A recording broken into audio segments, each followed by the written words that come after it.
Good evening students.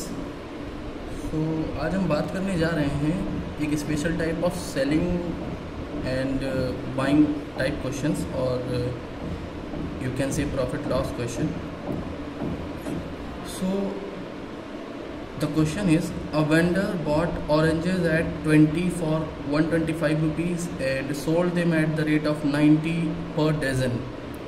Find his gain और loss percentage. इस question में ऐसा है कि जो वेंडर है वो किसी और कॉस्ट पे कुछ वैल्यूज़ खरीदता है। मींस होता क्या है कि वो कुछ सामान किसी पर्टिकुलर वैल्यू पे ख़रीदता है और फिर उसमें से कुछ कम कर कर या ज़्यादा कर कर किसी और रेट पर किसी और को बेच देता है। तो हमें इस तरह के केसेस में गेन और लॉस फाइंड करना होता है। तो जब भी ऐसा केस आता है कि वो ख़रीदता कुछ वैल्यू है किसी और रेट पर और उससे कम या ज़्यादा वैल्यू उसको किसी और रेट पर बेच देता है, तो इस तरह से केसेस में हम पहले ये फाइंड करते हैं कि एक वैल्यू की कॉस्ट प्राइस क्या आई है और एक वैल्यू को बेचने पर, मीन्स सिंगल वैल्यूज़ की हम बात करते हैं या सिंगल एंटिटीज़ की हम बात करते हैं कि एक सिंगल एंटिटी को बेचने पर और ख़रीदने पर क्या प्रॉफिट या क्या लॉस हो रहा है। तो यहाँ पे हम सॉल्यूशन लिखते हैं।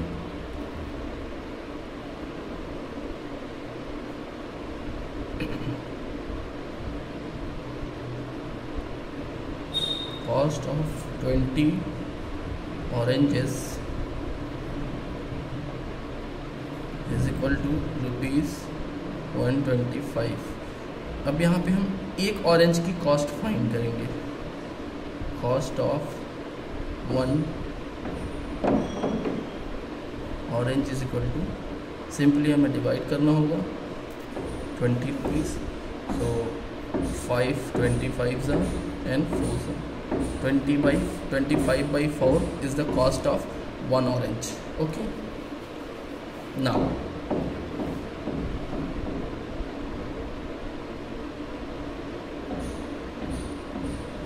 selling price of 1 dozen. 1 dozen we need to justify here. 1 dozen is equal to 12. Okay, so now selling price of 12 oranges or 1 dozen. 1 dozen means 12, so 12 oranges is equal to 90 rupees. So selling price of 1 orange is equal to 90 upon 12. So 3 we can use 3 4s and 3 30s. 30 upon 4 is the selling price of 1 orange. Okay, अब यहाँ पे समझने वाली बात ये है कि अगर वो एक ऑरेंज को खरीदेगा और एक ऑरेंज को बेचेगा तो उसको जितना प्रॉफिट होगा, मीन्स परसेंटेज में हम बात कर रहे हैं, एक ऑरेंज को खरीदने और बेचने में उसको जितने % का प्रॉफिट होगा, अगर सेम रेट पर वो 1000 ऑरेंज बेचता है और 1000 ऑरेंज खरीदता है तो उतने ही % का प्रॉफिट और लॉस होगा। जैसे एक सिंपल सा एग्जांपल मैं आपको बताता हूँ कि 10 रुपये की 5 पेंसिल उसने खरीदी। ठीक है, 5 पेंसिल उसने खरीदी 10 रुपये की। ठीक है, उसको कितने की कॉस्ट पड़ी एक पेंसिल की? 2 रुपीज़ की।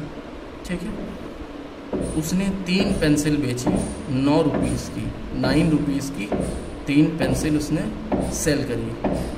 ये बाय करी है और ये सेल करी है। एक पेंसिल का एसपी क्या हो गया, यहाँ पे हम देखेंगे तो 3 रुपीज़ आ गया, 3 रुपीज़ आ गया। ठीक है, तो यहाँ पे प्रॉफिट क्या हो रहा है? 1 रुपीज़ का, और अगर इसका परसेंटेज निकालेंगे तो 50% प्रॉफिट हो जाएगा। अब आप अगर यहाँ 3 के बजाय 5 पेंसिल्स बेचते, 5 पेन या पेंसिल्स बेचते तो ये क्या हो जाता? 15। तो यहाँ भी प्रॉफिट कितना आता? 15, क्योंकि अगर हम यहाँ 5 करते, 3 को 5 बनाते तो यहाँ पे क्या हो जाता? 6 ऐड हो जाता, क्योंकि एक पेंसिल पे 3 रुपीज़ ऐड हो रहे हैं तो यहाँ पे 15 हो जाता। ठीक है, तो इसी तरह से ये काम करता है। तो जितना परसेंटेज में प्रॉफिट आपको एक पर्टिकुलर वैल्यू को बेचने पे होगा उतना ही आपको 1000 वैल्यू को बेचने पर भी होगा। तो इसी कॉन्सेप्ट का हम यहाँ पर यूज़ कर रहे हैं। अब हम निकाल लेते हैं प्रॉफिट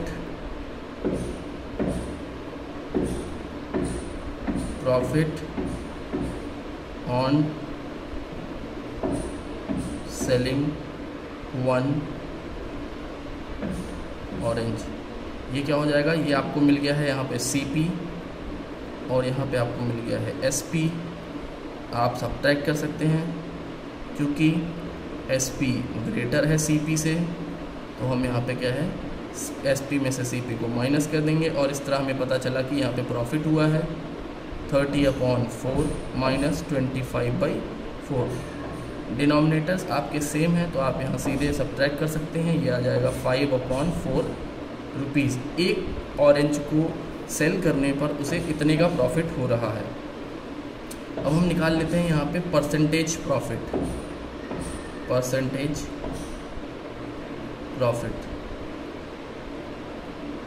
प्रॉफिट क्या हो जाएगा, profit upon 5/4 cost of one orange. Cost of one orange is this one 25/4 into 100। Percentage में चेंज करने के लिए हम 100 से मल्टीप्लाई करते हैं। ये 4 यहाँ कैंसिल हो जाएगा डिनोमिनेटर से डिनोमिनेटर, और न्यूमरेटर 5 1 ज़ा 5, 5 5 ज़ा 25। ये आपको मिल गया 1/5 इंटू 100। 5 1 ज़ा 5, 5 20 ज़ा, तो यहाँ पे आपका परसेंटेज क्या आ गया 20%।